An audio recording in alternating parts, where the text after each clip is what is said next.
Coming up. Temasek itu mempunyai cross ownership di dua perusahaan Telkomsel dan Indosat. Revenue sharing, jadi pendapatan saat operator A dengan operator B. Tarif SMS masih 250 sampai 300. Kan sangat-sangat mahal.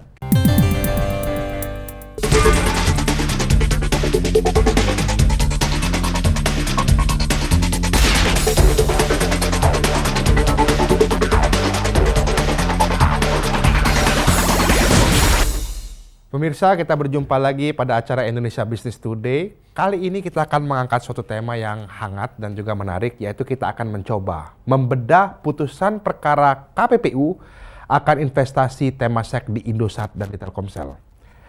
Nah, telah berhadir bersama kita beberapa narasumber dan kita akan coba mengungkap kasus ini dengan berbagai pertimbangan dan berbagai pemikiran daripada para narasumber tersebut. Pertama telah hadir dari KPPU. Kemudian juga hadir bersama kita dari BRTI. Dan ketiga juga yang hadir mewakili daripada kalangan pengguna, yaitu dari Indonesia Telecommunication User Group. Kita langsung sapa mereka dan kita akan bertanya. Kita awali dulu dengan Pak Muhammad Iqbal dari KPPU. Pak Iqbal, putusan perkara ini menuai berbagai hal polemik dan lain sebagainya. Bukan saja di Indonesia tapi juga di luar negeri, Pak. Sebenarnya apa esensi daripada putusan perkara ini, Pak? Ya, perkara mengenai Temasek ini oleh KPPU dilihat dari sudut persaingan usaha. Ya.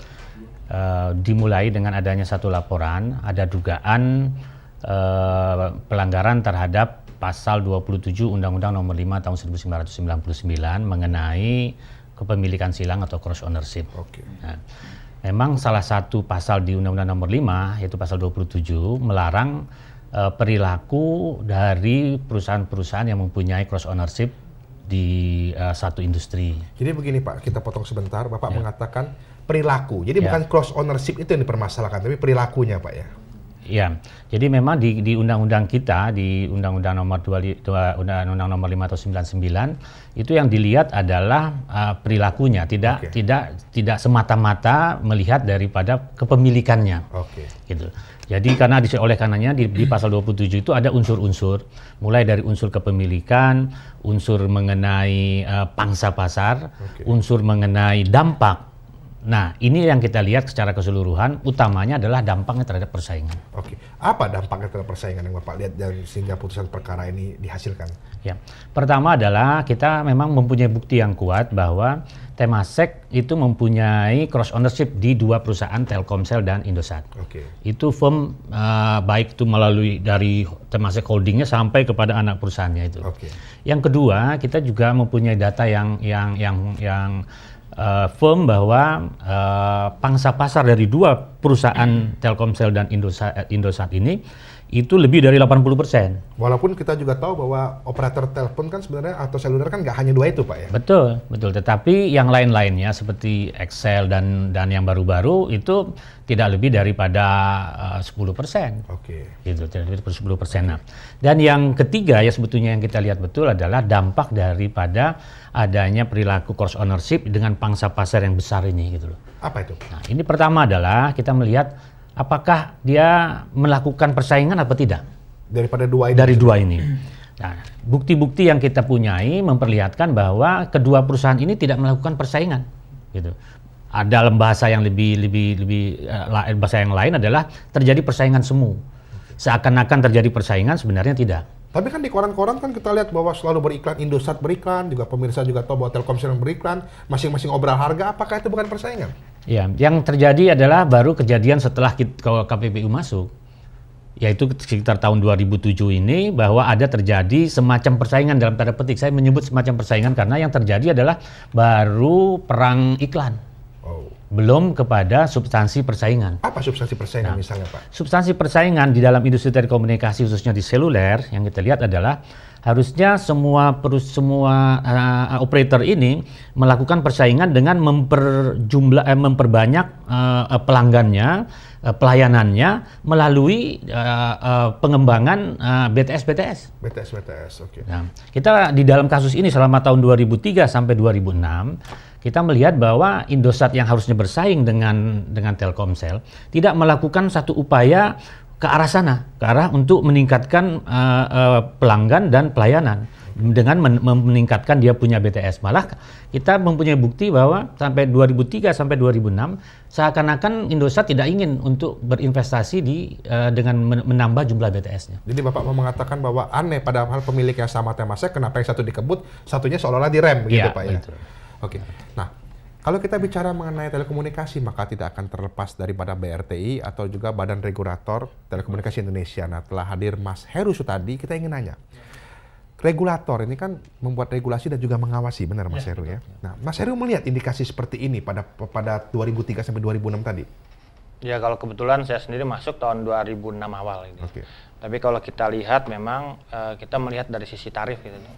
Perkembangan tarif kita itu katakanlah misalnya SMS. Ya. SMS itu dari udah bertahun-tahun lalu juga tidak ada perkembangan, tarifnya 250 sampai 300 gitu ya. Minimal 250. Kalau kita lihat dengan biaya interkoneksi yang baru. Jadi kita juga kemarin itu mencoba, kan sebelumnya kan interkoneksi ini berbasis revenue sharing. Jadi pendapatan saat operator A dengan operator B ya mungkin saling bagi-bagi penghasilan gitu ya.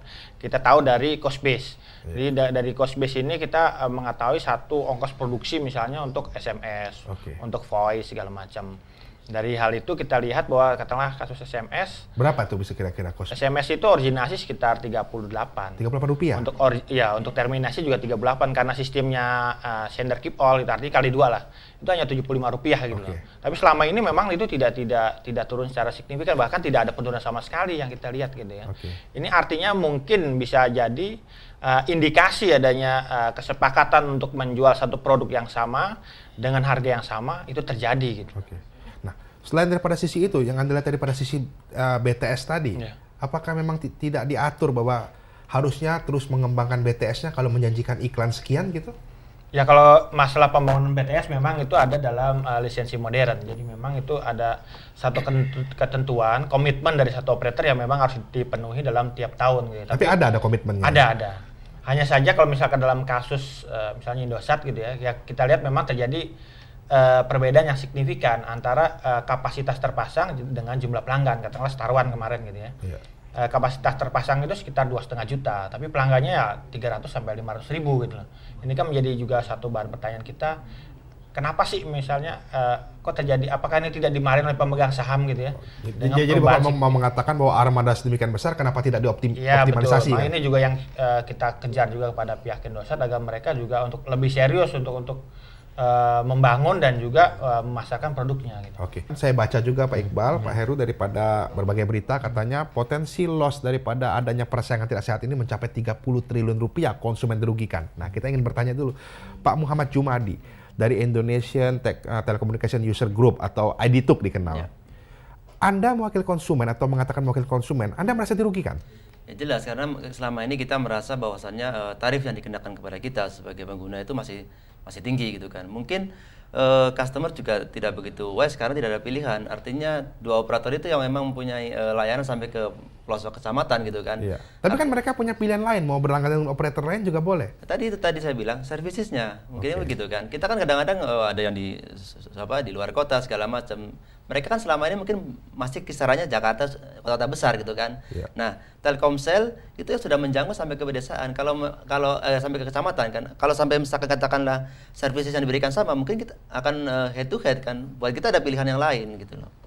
Nah, kenapa mereka tidak bisa memberikan services yang demikian bagusnya juga menyaingi Telkomsel itu menurut Anda indikasinya? Belum, mungkin next-nya akan seperti itu. Contoh kita lihat misalkan kayak Bakri Telkom dengan Asia-nya ataupun dengan Mobil Ed, mungkin dia akan improve gitu kan. Nah, pada saatnya nanti pasti akan ketemu itu. Cuma saat sekarang memang dari tahun 2003 atau sampai sekarang kita merasakan seperti itu, masih mahal. Ya, tadi dikatakan sama Pak Heru BRTI tarif SMS masih 250 sampai 300. Kan sangat-sangat mahal. Kita nggak merasakan sebagai telekomunikasi untuk masyarakat, sebagai masyarakat pengguna, tetapi price-nya masih sangat-sangat tinggi. Gitu. Demikian pemirsa, kita laluin dialog kita. Nah, kita akan pertajam dialog kita. Kita ingin mengkaji lebih lanjut lagi nanti hitung-hitungan 30 triliun rupiah yang dikatakan merugikan masyarakat itu dari mana. Nah, jangan kemana-mana, kami akan kembali setelah yang satu ini.